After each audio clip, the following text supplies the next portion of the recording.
لله رب العالمين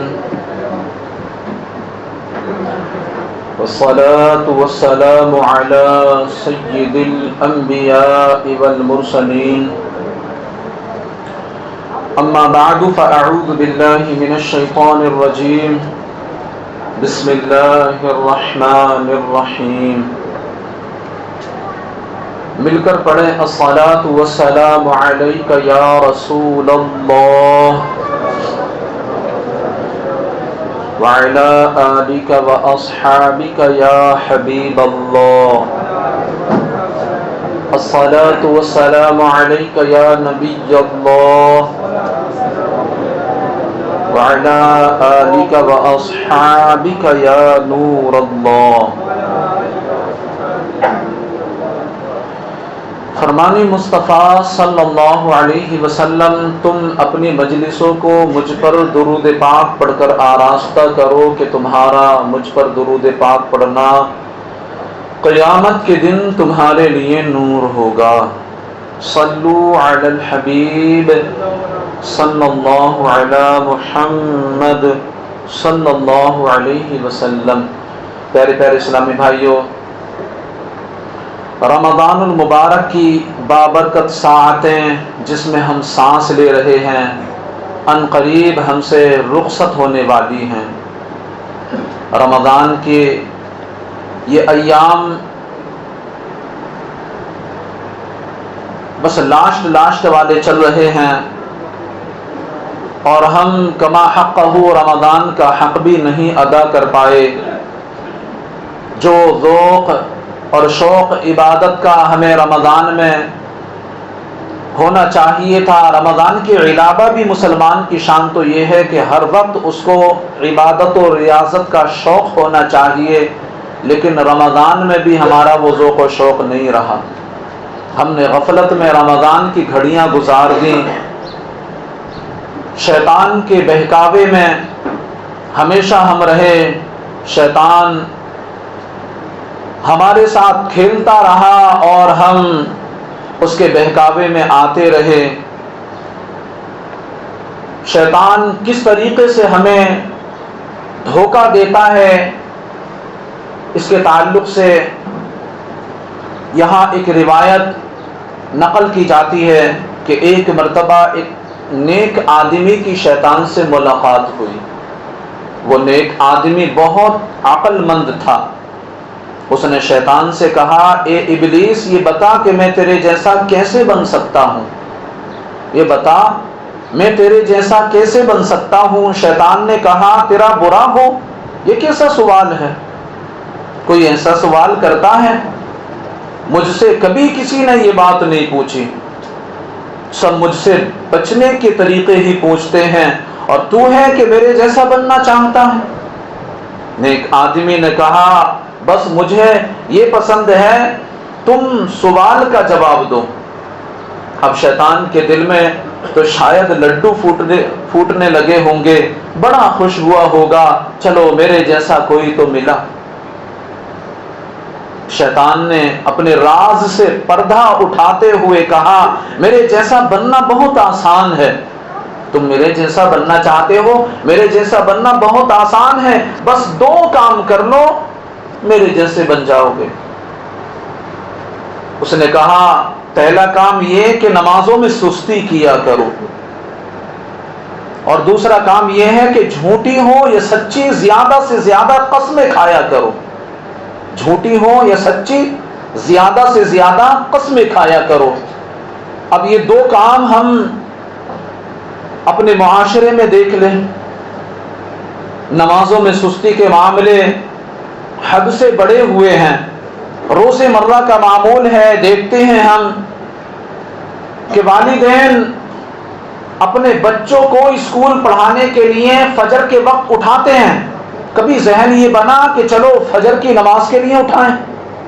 اللہ ماشاءاللہ سب کی بات تو نہیں کرتا، لیکن اکثریت یہی ہے کہ نمازوں میں سستی. کاش کہ ہمارا ذہن یہ بن جاتا کہ چلو بیٹا نماز کے لیے اٹھو. نیت آپ کی یہ ہوتی کہ چلو بیٹا نماز کے لیے اٹھو، نماز پڑھو، اور جب نماز سے فارغ ہو جاتے تو پھر چلو اسکول، چلو مدرسہ. یہ ہمارا ذہن بن جاتا تو ہم اپنے معاشرے میں نظر ڈالیں، دنیاوی کاموں کے لیے ہم اپنا ذہن بنائے ہوئے ہیں، ہماری آنکھ کھلتی ہے آفس کے لیے، الارم لگاتے ہیں آفس کے لیے، الارم لگاتے ہیں کاروبار کے لیے، الارم لگاتے ہیں دوست احباب کی ملاقات کے لیے، تفریح گاہوں پر جانے کے لیے، لیکن کبھی یہ ذہن بنتا ہے کہ چلو الارم نماز کے لیے لگائیں۔ ہمارے قرب و جوار میں مسجد ہے، جائے نماز ہے، اس میں جا کر کے ہم جماعت کے ساتھ نماز پڑھیں، اس کو آباد کرنے کی کوشش کریں، رب عز و جل کی رضا کو حاصل کرنے والے کام کریں۔ کبھی یہ ذہن بنتا ہے ہمارا؟ یہ سستی نہیں تو اور کیا ہے؟ تو شیطان نے کہا پہلا کام یہ ہے تم میرے جیسا بن جاؤ گے، نماز میں سستی کرنے لگ جاؤ۔ اور وہ عام ہے، رات کو کوئی کام نہیں ہوتا، نہ کوئی میٹنگ ہے، نہ کوئی آفس کا کام ہے، ایک تعداد ہے ایسی، سب کی بات نہیں کر رہا ہوں میں، کئی لوگ ایسے بھی ہوتے ہوں گے جو جاگنے کی وجہ رکھتے ہیں کہ اگر وہ جاگتے ہیں رات کو دیر رات تک جاگتے ہیں تو ان کے جاگنے کی ایک وجہ ہوتی ہے، اور وہ معقول وجہ ہوتی ہے، اور وہ شرعی عذر ہوتا ہے کہ وہ جاگنا پڑتا ہے ان کو۔ لیکن اکثریت کی میں یہ بات کر رہا ہوں، ہماری جوان نسل کو دیکھیں آپ، جو ہمارے جوان نسل کا طبقہ ہے اس کو دیکھیں، رات کے 2 ڈھائی 3 بج جاتے ہیں اور یوں ہی موبائل میں گیم کھیلتے رہتے ہیں، گپ شپ لڑاتے رہتے ہیں، گناہوں کے اڈوں کو آباد کرتے ہیں۔ نہیں، میں آگے بڑھ کر یہ کہوں گا کہ یہ نوجوان باہر بیٹھ کر کے رات کے 2:30 بجے تک شرابیں پیتے ہیں۔ کیا یہ شرعی عذر ہے؟ ہمارا معاشرہ اگر بربادی کی طرف گیا ہے تو اس کی وجہ یہ ہے کہ ہم نے نمازوں میں سستی کی، رب عز و جل کی ناراضی والے کام ہم نے کرنا شروع کر دیے۔ شراب جس کے تعلق سے نبی پاک صلی اللہ علیہ وسلم نے ارشاد فرمایا یہ ام الخبائث ہے، تمام برائیوں کی ماں ہے، شراب تمام برائیوں کی ماں ہے۔ رات کو ہمارے مبلغ صاحب بڑا پیارا بیان فرما رہے تھے تو اس میں انہوں نے ایک نکتہ دیا تھا، ایک بڑی پیاری بات کہی تھی کہ ایک شخص تھا، مسافر تھا، بستی سے گزر رہا تھا اور سونا سونا وہ جنگل تھا، وہاں چند ہی گھر تھے، اور پھر اس نے دیکھا کہ راستہ بڑا پرخطر ہے، راستے میں لٹیرے بھی ہو سکتے ہیں یا پھر ایذا پہنچانے والے جانور بھی ہو سکتے ہیں، لہذا رات کو یہی گزارا جائے۔ ایک گھر اس کو نظر آیا اور وہاں جا کر اس نے دستک دی، اندر سے جو دروازہ کھولنے کے لیے آئے تو وہ ایک خاتون تھی۔ اس شخص نے کہا میں مسافر ہوں، دور دراز سے آیا ہوں، پرخطر راستہ ہے، چاہتا ہوں کہ رات گزر جائے یہاں اور جیسے صبح ہو میں یہاں سے چلتا بنوں۔ نوجوان عورت نے کہا ٹھیک ہے ٹھہر جائیے۔ اب رات کو یہ مسافر ٹھہر گیا اور وہ خاتون رات کو برے ارادے سے اس کے پاس آئی۔ اس نے جیسے ہی اس خاتون کو دیکھا گھبرا گیا، لرزتے ہوئے کہا اللہ سے ڈرو، اللہ سے ڈرو، وہ رب ہمیں دیکھ رہا ہے، وہ ہماری حرکتوں کو جانتا ہے، ہمارے دل کے خطرات پر بھی اس کی نظر ہے، ڈرو اس سے۔ لہذا اس خاتون نے کہا کہ میری 3 شرطیں ہیں، یا تو کر لو یا تو پھر شور مچا کر کے تم کو عوام کے حوالے کر دیا جائے گا، اور پھر تم خوب سمجھتے ہو کہ تم موت بھی مرو گے اور بدنامی والی موت مرو گے۔ لہذا اس نے 3 شرطیں رکھی، پہلی یہ کہ یا تو میرے ساتھ برا کام کرو، یا میرا وہ چھوٹا بچہ ہے اس کو قتل کر دو، اور یا پھر یہ 1 پیالہ شراب کا ہے اس کو پی لو۔ اب اس نے معصوم بچے کو دیکھا، ترس آ گیا، دل میں رحم آ گیا، معصوم سی جان ہے، بڑی ننھی سی جان ہے، بڑی پیاری سی جان ہے، کیسے قتل کروں اسے؟ پھر دوسری طرف دیکھا، کہا کہ زنا تو بہت بری چیز ہے، میں کیسے کروں، یہ تو رب کا بہت بڑی نافرمانی ہے۔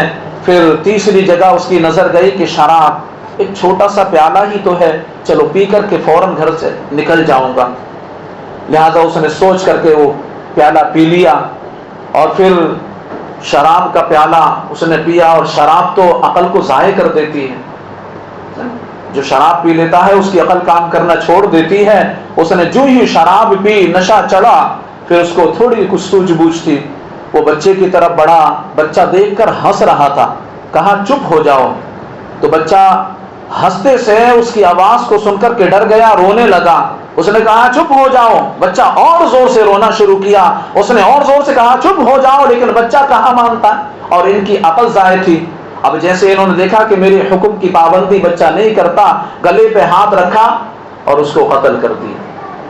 پھر اس کے بعد عقل ضائع تھی، جو کام نہیں کرنے کا وہ کر دیا، پھر عورت کی طرح بڑھا اور پھر زنا بھی کر لیا۔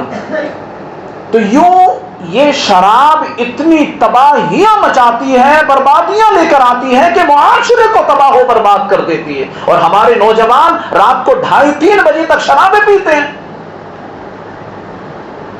ہمیں چاہیے کہ ہم ان تمام چیزوں سے توبہ کریں، ہم رب عز و جل کی رضا والے کام کریں۔ پیارے محترم اسلامی بھائیوں، زندگی بڑی مختصر ہے، اس مختصر سی زندگی میں رب کو راضی کرنے والے کام کر لیں۔ آج ہمارے پاس وقت ہے، کل وقت نہیں ہوگا، آج ہم اس وقت کو غنیمت جانیں۔ تو ہمیں چاہیے کہ ہم رمضان کے جو بچے کچے دن ہیں، اس میں اپنے رب عز و جل کی رضا والے کاموں میں لگ جائیں، اس میں خوب صدقہ و خیرات کریں۔ اگر زکاتیں بنتی ہیں، اللہ نے مال سے نوازا ہے تو پوری زکات ادا کریں، 1 روپیہ بھی اپنے مال میں زکات کا نہ رہنے دیں، کہ حدیث پاک میں آتا ہے جس مال میں 1 روپیہ بھی زکات کا رہ جاتا ہے وہ مال تباہ و برباد کر دیا جاتا ہے۔ تو واللہ آپ بالکل ایسا نہ کریں، آپ اپنے مال میں سے پوری زکات نکالیں، نہ صرف زکات نکالیں بلکہ اپنے نجی مال میں سے، پرسنل مال میں سے راہ خدا میں بھی دل کھول کر خرچ کریں۔ اور طرح طرح کی باتیں سننے کو ملتی ہیں، وقت بڑا مختصر ہے، بس میں اپنی بات ختم کر دوں کہ صدقہ فطر جو ہے ہر ایک مسلمان کو جو صاحب نصاب ہے اس کو دینا واجب ہے۔ اچھا، یہاں پر صدقہ فطر کے لیے مالک نصاب جو ہے اس کے لیے سال کا پورا ہونا شرط نہیں ہے، یہ بات آپ سمجھ لیں۔ آج ہی اگر آپ کے پاس اتنا مال آ گیا کہ وہ نصاب کو پہنچ جاتا ہے تو آپ کو چاہیے کہ اس مال میں سے آپ کو زکات، اس کو صدقہ فطر دینا واجب ہوگا۔ دوسرا یہ کہ اگر 1 دن کا بچہ بھی ہے تو اس کا صدقہ فطر دینا بھی آپ پر واجب ہے۔ اللہ تعالی ہم سب کو شریعت مطہرہ کے مطابق زندگی گزارنے کی توفیق عطا فرمائے۔ صلو علی الحبیب۔